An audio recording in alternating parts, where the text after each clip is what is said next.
You know the face. It's probably one of the most recognizable images of the entire 20th century. But the man behind that image has come to mean so many different things to so many people. Today, we're going to unpack the story of Ernesto Che Guevara. Right, you've seen him everywhere. He's this global symbol of rebellion.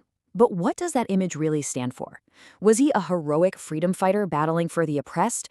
Or was he a cold-blooded ideologue who used violence to get his way? Let's get into the very complicated story behind the icon. So, how exactly does a middle-class doctor from Argentina end up becoming a world-famous revolutionary? Well, it's a journey that started way before he ever picked up a gun. For the first part of his life, Ernesto Guevara was on a pretty standard path. He was born in 1928, and by 1953, he's a qualified medical doctor.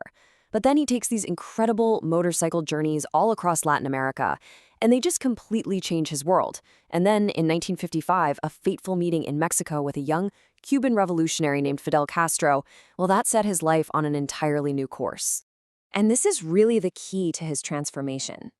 On those trips, he wasn't just some tourist.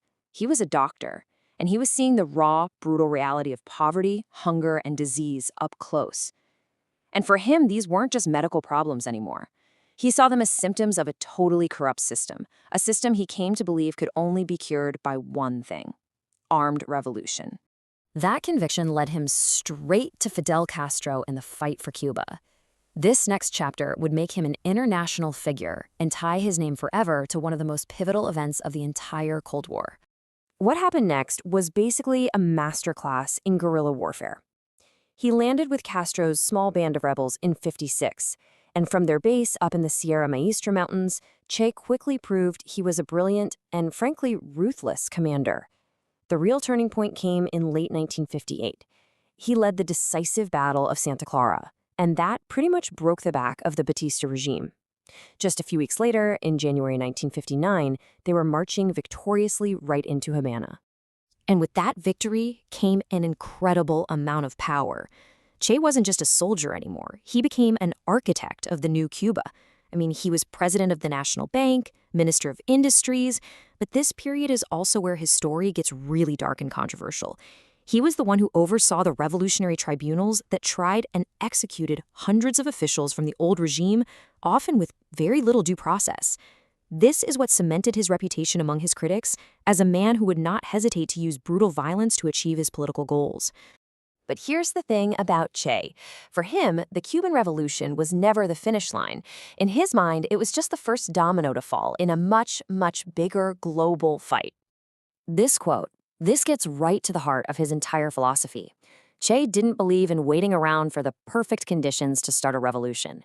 He believed you had to go out and create those conditions. You had to force change through struggle. He was, at his core, an impatient man of action.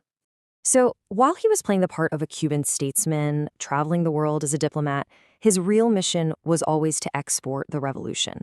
His focus was on Latin America, where he basically envisioned this continent-wide uprising.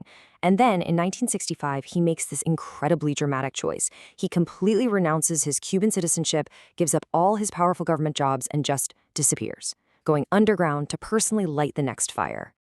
And that decision, well, it leads us directly to the final and really tragic chapter of his life, his doomed guerrilla campaign in the jungles of Bolivia. The plan was just unbelievably ambitious. He picked Bolivia because it was right in the heart of South America. He believed that if he could start a successful revolution there, it would spread like wildfire across the continent, creating, as he put it, 2, 3, many Vietnams. But from the very beginning, the whole mission was just a complete disaster. Unlike in Cuba, Che and his small group of fighters totally failed to connect with the local Bolivian peasants.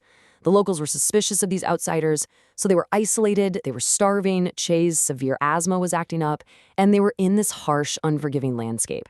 All the while, the Bolivian army, with training and help from the CIA, was just relentlessly closing in on them. The end came fast. On October 8th, 1967, his completely exhausted group was ambushed. Che was wounded in the fight. His rifle was destroyed, and he was taken alive. And just like that, the world's most famous revolutionary was a prisoner. The order came down from the very top of the Bolivian government. There would be no public trial. The very next day, he was executed. In that moment, Ernesto Guevara, the man, was dead. But Che, the icon was born. His execution instantly transformed him from a failed guerrilla fighter into a global martyr for the cause, and his image became this powerful, potent symbol for revolutionary movements everywhere. So, this brings us right back to that core question. Decades after he died, why is he still such a deeply polarizing figure? To really get that, you have to look at the two very different sides of his legacy. Okay, so on one side, you've got the icon. For millions of people, Che is the ultimate symbol of fighting back against oppression. He's a martyr who literally died for his unwavering belief in social justice. But then you have the critics, and they see a totally different man, an authoritarian fanatic, someone responsible for summary executions, who ruthlessly crushed anyone who disagreed with him, and whose rigid, violent methods ultimately led to nothing but failure. The tricky part is, both of these views are rooted in the complicated facts of his life. Which leaves us with one last question.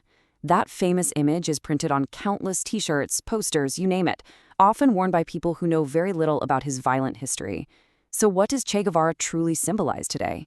Is he an inspiration for liberation, a warning against fanaticism, or has the man, the revolutionary, simply become a brand, the ultimate and maybe empty logo of rebellion?